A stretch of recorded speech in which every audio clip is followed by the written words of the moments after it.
Hello fellow knife enthusiasts, another video I wanted to make here outside in my garden.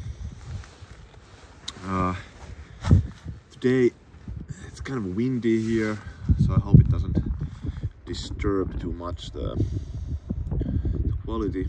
It has been like 3 days like winter storm raging here, so I thought I'd make two videos. Actually, I thought made another one of Gunny.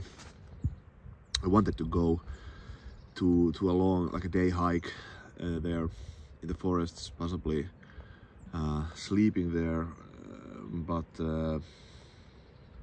and do some food prep stuff also. But it has been so bad weather, so I have to do it later. But yeah, the knife I wanted to test here outside is this Brisa Brisa Nessmuk. I have also the Kephart. We'll do a review of that also. Really lovely knife. Yeah, this is the Nessmuk 125. So really quite nice knife. Classic design, curly birch handles, red liners, thickness is 3.5. Yeah, so I did already the preview, indoors preview, so maybe there's some info there that you can check also. This is just wanted to show how this manages here with tasks. Yeah, so let's check it. Pine wood here, and yeah, it's kind of a. I like the length of this knife. Should mention. So I feel that it isn't too long. Like, could be a cliche to say this of a knife. So it's not too long, not too short, but this actually feels like that very often. So it's in hand. It's not really a chopper. I haven't. Well, maybe I have used this as a chopper also. It gets some done, but that's not the primary, like primary thing with this knife. But it's just nice. I think the length overall. Yeah.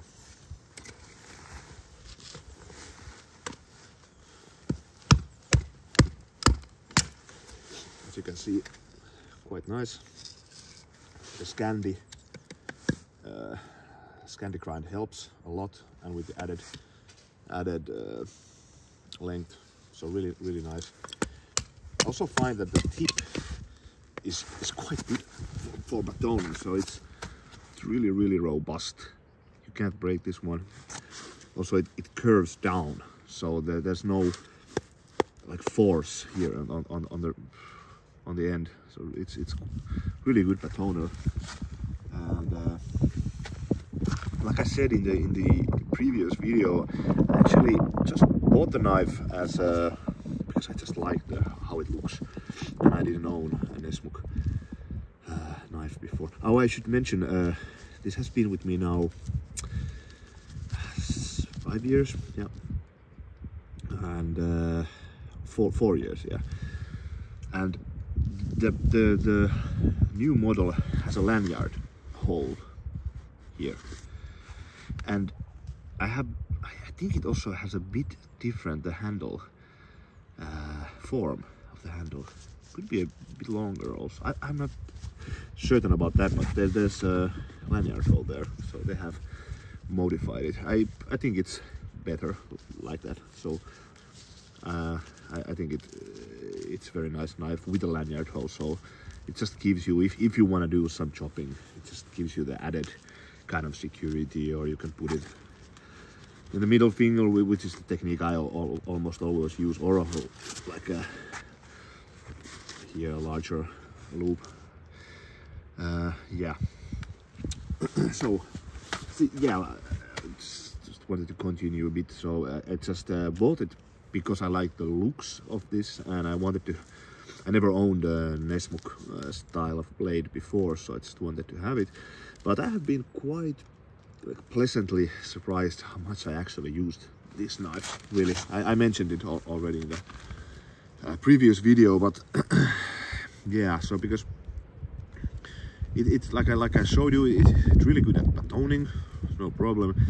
It gets the feathers done. It's not the most perfect one with those, but it gets the job done.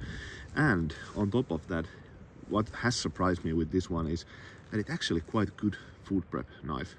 And even with the Scandi, so Scandi is notoriously bad in food prep, really. But this is kind of, it's so tall, Scandi, so high, and I don't know, it's just quite good. So as a pizza pizza knife, and chopping onions, tomatoes, herbs. We have lots of herbs here growing in our garden, so for that this is useful. And yeah, and then yeah, it's a good combo, and that's why I have had this with me very often on a food prep like type of hikes, or if I'm in a forest shelters doing some like serious food prep. I take this very often, so it's a one knife solution. Of course you could take a better bushcrafting knife and then take Opinel, let's say, but yeah, it has been many occasions one knife solution for me. Okay, enough talk, let's do some more batoning. It's really, you can just smash this one.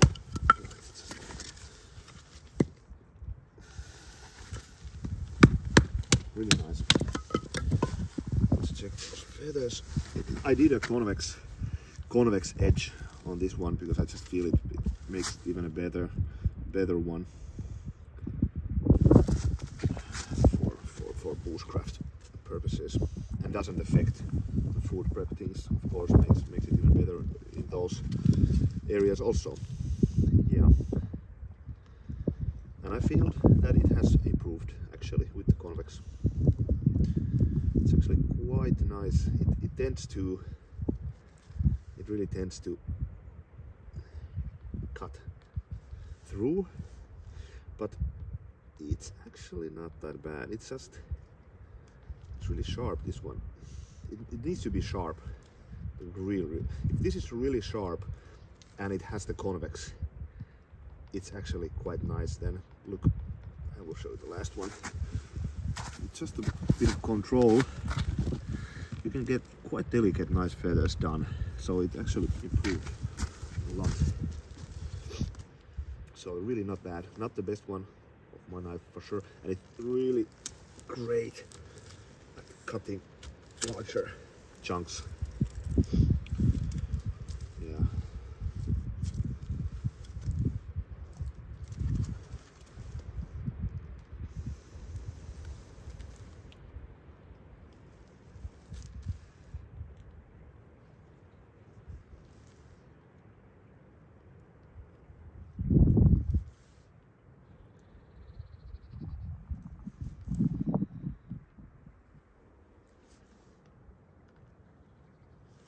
Yeah, there you have it. Gets the bushcrafty things done with ease. Yeah, lovely knife. I've used this quite a bit also here in my garden. I've used this as a garden knife also. Yeah, it's good company, Brisa. I probably will make a few videos coming from other Brisa knives. Just bought the Cape Heart also, which is really nice. It's been one of my favorite knives actually of last year, has been the Brisa Cape Heart. So we'll do some video, some testing with that also in future. Yeah, okay, there you have it. Brisa Nessmuk 125.